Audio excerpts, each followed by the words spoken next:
Hello, this is Mike from Easy Arms Keeper. Today, we will be going over how to fill out and submit an electronic ATF Form 4473 standard firearms background check. This is Bob. Bob is going to submit a 4473 for Jerry, who is purchasing a rifle. Let us follow Bob as he walks through this process. Bob first follows the standard steps for any disposition. He goes to Disposition, New Disposition. Bob enters the serial number of the rifle Jerry is purchasing. He clicks Find, highlights the rifle in question, and clicks OK. He then verifies that the information is correct and clicks the text box for choosing the person it is going to and begins to type Jerry's name in it and sees that it autofills, which makes sense as Jerry has purchased from Bob before. He then clicks Save and then answers yes when it asks if Bob is sure that he wants to save his changes. This now enters the electronic 4473 form area. Before Bob has Jerry sit down and answer the questions on the laptop, he verifies that the information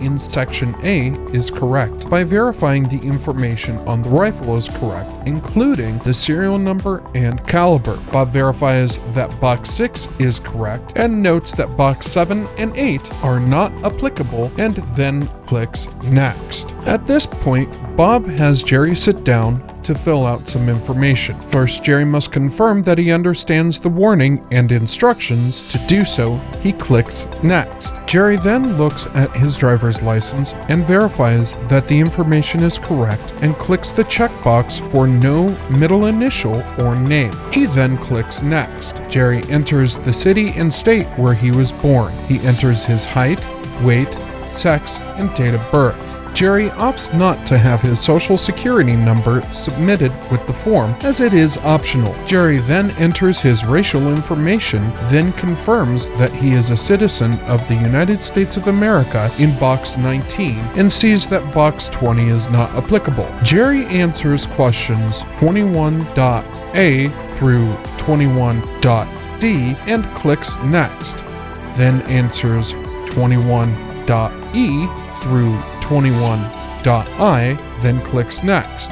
Then answers questions 21.J through 21.I.1, which then answered 21.I.2 automatically in his case. Bob now reviews the information with Jerry and notes that he had misspelled Jerry's street name. He clicks back to the correct screen, makes the correction, and clicks Next until he gets back to the review page and verifies that the information is correct with Jerry. Noting that it is now correct, he clicks Next and then has the buyer review the certification and click Accept. Bob is slightly annoyed that his signature pad has not arrived yet because he knows in the future Jerry will be able to sign the form digitally when it arrives. He ordered his Topaz signature pad from an online vendor and it should be arriving soon. Bob then clicks Begin Seller Sections. He verifies that box 24 correctly reflects that it is showing a long gun. Box 25 is not applicable in this case, and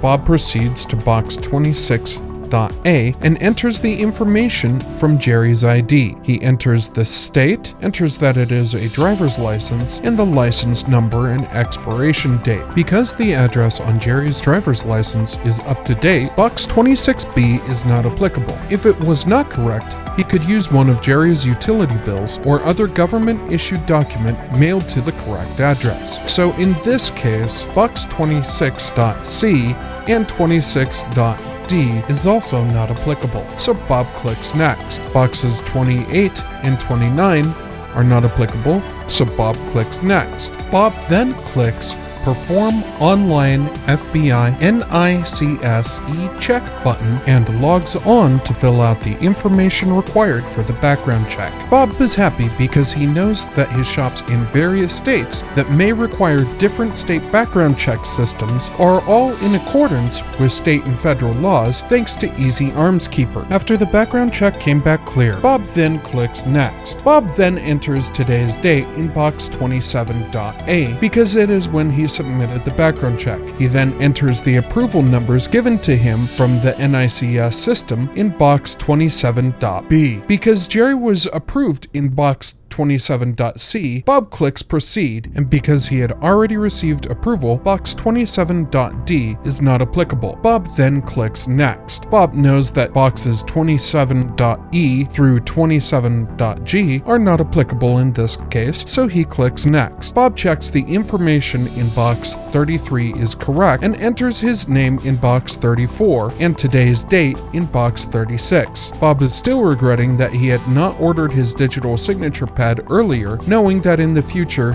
he can sign it digitally and not have to worry about printing and signing the forms in the future. Bob then clicks accept. Bob reads the instructions in the seller instructions box and is reminded to have Jerry sign and then himself sign on the printed 4473, then file it away. He then clicks transfer firearms. Bob wants to make sure it went through, so he goes to reports, current inventory, and searches for the serial number and sees that it is no longer in inventory. Bob knows that Jerry is going to be happy with his new rifle. This has been Mike with Easy Arms Keeper, and you have an easy day.